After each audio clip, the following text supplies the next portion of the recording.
നമ്മോടൊപ്പം ചേരുന്നുണ്ട്. ജിതിനോട് തന്നെ നമുക്ക് ഇതിനെക്കുറിച്ച് കൂടുതൽ ചോദിക്കാം. ജിതിന്, നമ്മളിപ്പോൾ മാർക്ക് ചെയ്ത ആ സ്ഥലമാണോ ഇപ്പോൾ ലോറി ഉണ്ട് എന്ന് കരുതുന്നത്? അതെ, തീർച്ചയായിട്ടും. ഇന്നലെ Manjeshwaram MLA, SP Karwar MLA, അതുപോലെ തന്നെ പിന്നെ ലോറി ഉടമ മനാഫ്, അവരെല്ലാവരെയും കൂട്ടി NDRFന്റെ ബോട്ടിൽ അവിടെ കൊണ്ടുപോയിട്ട് എക്സ്പ്ലെയിൻ ചെയ്തിട്ടുണ്ടായിരുന്നു. അതിനടിസ്ഥാനത്തിൽ എല്ലാവരും പറയുന്നത് 100% ആ ലൊക്കേറ്റ് ചെയ്ത സ്പോട്ടിൽ തന്നെയാണ് വണ്ടി ഇരിക്കുന്നതെന്നാണ്. അതിന്റെ മുകളിൽ ഭാഗത്തായിട്ട് മരങ്ങളും ചളിക്കൂമ്പാരങ്ങളും കല്ലുകളെല്ലാം അടിഞ്ഞു ചേർന്നിട്ടുണ്ട്. അത് റിമൂവ് ചെയ്താൽ മാത്രമേ വണ്ടിയുടെ അടുത്ത് എത്താൻ പറ്റുകയുള്ളൂ. എന്നിരുന്നാലും ഏറ്റവും കൂടുതൽ കയർഭാഗങ്ങൾ ഇപ്പോഴും അവിടെ കിടക്കുന്നുണ്ട് അടിഭാഗത്ത്. അതുകൊണ്ട് തന്നെയാണ് 100% അവിടെ തന്നെയാണ് വണ്ടി ഉറപ്പാക്കാൻ കാരണം. ഈ ഡ്രഡ്ജർ തിങ്കളാഴ്ച എത്തും. അപ്പോഴും നാളെ മൽപ്പയുടെ നേതൃത്വത്തിൽ അതുപോലെ തന്നെ നേവിയുടെ നേതൃത്വത്തിൽ തിരച്ചിൽ തുടരും. നമുക്ക് നാളെയും എന്തായാലും ഈ പ്രതീക്ഷയുണ്ട്. അത് തിങ്കളാഴ്ച വരെ നീണ്ടു നിൽക്കുന്ന അത്തരത്തിലുള്ളതല്ല. നാളെ എന്തായാലും പ്രതീക്ഷയുണ്ട്. ഏതായാലും അതെ, ഇവര് ഇപ്പോൾ മുങ്ങൽ വിദഗ്ധർ പറഞ്ഞിരിക്കുന്നത് പ്രകാരം ഡ്രഡ്ജർ വരുന്നതിന് മുന്നേ അവർക്ക് അവിടെ ചെയ്യേണ്ടതായിട്ടുള്ള കുറച്ച് കാര്യങ്ങളുണ്ട്. അവിടുത്തെ കുറച്ച് മരങ്ങൾക്ക് അവിടെ കുറച്ച് വൃത്തിയാക്കേണ്ട കാര്യങ്ങളെല്ലാം പറഞ്ഞു ആ ഭാഗത്ത്. അത് ചെയ്തു കഴിഞ്ഞതിന് ശേഷം ഡ്രഡ്ജർ ഉപയോഗിക്കുമ്പോഴാണ് കൂടുതൽ റിസൾട്ട് കിട്ടുക എന്നാണ് ഇന്ന് അവരുമായിട്ട് സംസാരിച്ചപ്പോൾ മനസ്സിലായത്. നമുക്ക് ഈ കയറ് കിട്ടിയതാണ് ഇപ്പോൾ ഏറ്റവും നിർണായകമായത്. അതുകൊണ്ടാണ് ആ സ്ഥലത്തുണ്ട് എന്ന് നമ്മൾ ഉറപ്പിക്കുന്നത്. അതിന്റെ വേറൊരു കാരണം എന്ന് പറഞ്ഞാൽ ഈ നമ്മൾ ഫസ്റ്റ് കൊടുത്തിരുന്ന GPS സ്പോട്ട്, അതായത് ഈ ലക്ഷ്മൺ നായകിന്റെ കടയുടെ ഓപ്പോസിറ്റ് വശം, അപ്പുറ വശം ആയിരുന്നു ഈ വണ്ടി സ്പോട്ട് ചെയ്യുക. അതേ പാരൽ സ്ഥലത്താണ് ഇപ്പോൾ ഈ നമ്മുടെ ഇപ്പൊ നേവിയും ഈശ്വർമാൽപ്പ സംഘവും ലൊക്കേറ്റ് ചെയ്ത ഈ സ്ഥലവും. അതായത് ആ ലക്ഷ്മൺ നായകിന്റെ കടയെ തകർത്തുകൊണ്ടായിരിക്കാം നമ്മുടെ അർജുന്റെ ലോറി അങ്ങോട്ട് പോയത്. അതിന് തൊട്ടു പുറകിൽ തന്നെയാണ് ഈ വണ്ടി കിടക്കുന്നത്. നാളെയും ഊർജിതമായ തിരച്ചിലുണ്ടാകും. അതിൽ ഏതെങ്കിലും പ്രതിസന്ധിയോ അനിശ്ചിതത്വം ഒന്നുമില്ല എന്ന് തന്നെയാണ് ജിതി മനസ്സിലാക്കുന്നത്. അങ്ങനെയാണ് അറിയിച്ചത്. നാളെ തിരച്ചിൽ പുനരാരംഭിക്കും നാളെ തന്നെ. വേറെ തടസ്സമൊന്നും ഇല്ല എന്നാണ് കലക്ടറോട് ഞാൻ ചോദിച്ചപ്പോൾ പറഞ്ഞത്. മഞ്ചേശ്വരം MLAയും നാളെ രാവിലെ ആകുമ്പോഴേക്കും ഇവിടെ എത്തുമെന്ന് അറിയിച്ചിട്ടുണ്ട്. അതാണ് അശ്വതി ഏറ്റവും പ്രധാനം. ഈ ഡ്രഡ്ജർ എത്തുന്നതിന് മുമ്പ് തന്നെ ലോറി അത് കൃത്യമായി കണ്ടെത്തി. നമുക്ക് ഒരിക്കൽ കൂടി വേണമെങ്കിൽ ആ ദൃശ്യങ്ങളിൽ തന്നെ പോകാമെന്ന് തോന്നുന്നു അശ്വതി. ആ സ്ഥലം ഇതാണ് ഇപ്പോൾ കാണുന്ന ആ സ്ഥലം. അതായത് ഇത് നേരത്തെ സൂചിപ്പിച്ചതുപോലെ തന്നെ ലക്ഷ്മണ നായിക്കിന്റെ കടയുടെ തൊട്ടു പിറകിലായി വരുന്ന സ്ഥലം.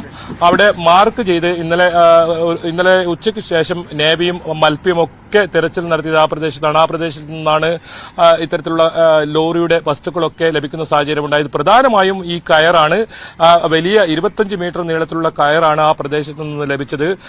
അതുകൊണ്ട് തന്നെ ഈ നേവി ഉൾപ്പെടെയുള്ള സംഘം ആ സ്ഥലത്ത്, അതായത് ലോറി ഈ കടയെയും തകർത്ത്, അതായത് പ്രധാനമായും ഈ മണ്ണിടിച്ചിലിന്റെ പ്രഭവ കേന്ദ്രം എന്ന് പറയുന്നത് ഈ ലക്ഷ്മണ നായിക്കിന്റെ കടയുടെ മുൻവശം തന്നെയാണ്. ആ ദൃശ്യങ്ങളിൽ നമുക്ക് കാണാം. നേർ എതിർവശത്തായി ആ മല ഇടിഞ്ഞ് നിൽക്കുന്ന ആ ഭാഗത്ത് നിന്നും വലിയ തോതിൽ മണ്ണിടിച്ചിലുണ്ടായതിനു ശേഷം അത് ഈ ലക്ഷ്മണ നായിക്കിന്റെ കട, ആ കടയുടെ മുമ്പിലാണ് അർജുന്റെ ലോറി പാർക്ക് ചെയ്തിരുന്നത്. വിശ്രമിക്കാനായി അദ്ദേഹം പാർക്ക് ചെയ്ത സ്ഥലമാണ്. ആ ശക്തിയിൽ, ആ മണ്ണിടിച്ചിലിന്റെ ശക്തിയിൽ ആ കടയും തകർത്ത് ലോറി പുഴയിലേക്ക് പതിച്ചിട്ടുണ്ടാകാം എന്നാണ് ഒരു നിഗമനമുള്ളത്. ആ നിഗമനത്തിന്റെ അടിസ്ഥാനത്തിൽ തന്നെയാണ് ഈ കയറൊക്കെ കിട്ടിയ സാഹചര്യത്തിൽ കൂടി അവിടെ തന്നെ ലോറി ഉണ്ടാകും എന്നാണ് കരുതുന്നത്. ഇതിൽ ഈ ലോറിയിൽ നിന്നും 5 or 6 മരങ്ങൾ മാത്രം, തടിക്കഷ്ണങ്ങൾ മാത്രമാണ് ഒഴുകിപ്പോയതും പുറത്ത് 6 കിലോമീറ്ററോളം ദൂരത്തു നിന്നും ഇത് ലഭിക്കുന്ന ഒരു സാഹചര്യവും ഉണ്ടായത്. ഇപ്പോൾ നമുക്ക് ഈ മണ്ണിടിച്ചിലിന്റെ ആഘാതമൊക്കെ ഇപ്പോഴും കാണാം. ആ രീതിയിൽ തന്നെ നിലനിൽക്കുന്നു. മറ്റൊരു പ്രധാനപ്പെട്ട കാര്യം, ഇന്നലെ രാത്രി പ്രദേശത്ത് ശക്തമായ ഇടിയും മഴയുമായിരുന്നു.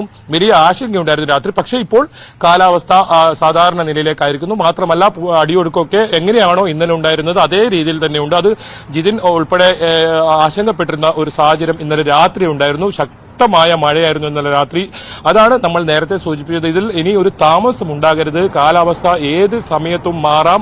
അത്തരത്തിലുള്ള ഒരു പ്രദേശമാണ് ഈ ശിരൂർ എന്ന് പറയുന്നത്. കൊങ്കൺ മേഖലയിൽ എവിടെ മഴ പെയ്താലും ഈ ഗംഗാവലി പുഴയിൽ ഇത്തരത്തിൽ ജലനിരപ്പ് വലിയ തോതിൽ ഉയരുന്ന ഒരു സാഹചര്യമുണ്ട്. അതുകൊണ്ട് തന്നെ ഇനി സമയം ഒട്ടും കളയാനില്ല. മാത്രമല്ല ഈ രക്ഷാദൌത്യം അതിന്റെ അന്തിമഘട്ടത്തിലേക്ക് കടക്കുന്നു എന്ന് തന്നെയാണ് MLA പറഞ്ഞത്. അവസാനമായുള്ള ഒരു തിരച്ചിൽ മാത്രമാണ്. ഈ യന്ത്രം ഗോവയിൽ നിന്നും തിങ്കളാഴ്ച എത്തിക്കും. മണ്ണ് പ്രധാനമായും നീക്കും. 45 മീറ്റർ താഴെ ഈ ഉള്ള മണ്ണുകൾ വരെ ഇതിനെ എടുത്ത് പുറത്തു കളയാൻ ഒരു പറ്റുന്ന തരത്തിലുള്ള യന്ത്രമാണ്. അത് 50 ലക്ഷം രൂപ ചെലവിലാണ് ഇവിടെ കൊണ്ടുവരുന്നത്. അത് കൊണ്ടുവരുന്ന കാര്യത്തിൽ ഒരു കൃത്യത ഇപ്പോഴും ഇല്ല. കടൽ മാർഗം കൊണ്ടുവരുമെന്ന് പറയുന്നുണ്ട്.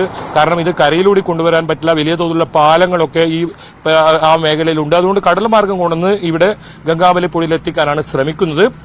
തിങ്കളാഴ്ച എന്തായാലും ആ രീതിയിലുള്ള തെരച്ചിൽ നടത്തുമ്പോഴും നാളെയും ഈ തിരച്ചിൽ നിർണായകമാണെന്ന് പറയേണ്ടി വരും. കാരണം ആ കയറ് കണ്ടെത്തിയ ഭാഗങ്ങൾ മാർക്ക് ചെയ്ത് അവിടെയുള്ള ആ മണ്ണും ചെളിയൊക്കെ നീക്കി പ്രധാനമായും നാളെയും ഈ മുങ്ങൽ വിദഗ്ധർ അവിടെ കേന്ദ്രീകരിച്ചായിരിക്കും തെരച്ചിൽ നടത്തുക. അവിടെ നിന്നും അത്തരത്തിലുള്ള സൂചനകൾ എന്തെങ്കിലും നാളെ ലഭിക്കും. ഈ ഡ്രഡ്ജർ എത്തുന്നതിന് മുമ്പ് തന്നെ ആ അത്തരം വസ്തുക്കൾ കണ്ടെത്തി ഒരുപക്ഷെ നാളെ അവിടെ ഉണ്ടാവുന്ന ഈ വസ്തുക്കളൊക്കെ ഈ കയറ് കെട്ടി മുകളിലേക്ക് മാറ്റാനുള്ള ശ്രമവും നേവി നടത്തുമെന്ന് അറിയിച്ചിട്ടുണ്ട്. അതൊക്കെ അത്തരത്തിലുള്ള ആ പ്രവർത്തനമൊക്കെ നാളെ ഉണ്ടാകും. ഏതായാലും ഇന്ന് ഇവിടെ ഇപ്പോൾ ഏതെങ്കിലും തരത്തിൽ തിരച്ചിലില്ല, ആളുമില്ല, ആരവുമില്ലാത്ത രീതിയിൽ ഗംഗാവലി പുഴ ശാന്തമായി തന്നെ ഒഴുകുന്ന ഒരു സാഹചര്യമാണ് ഇപ്പോൾ ഉള്ളത്. അശ്വതി. ശരി ബൈജു.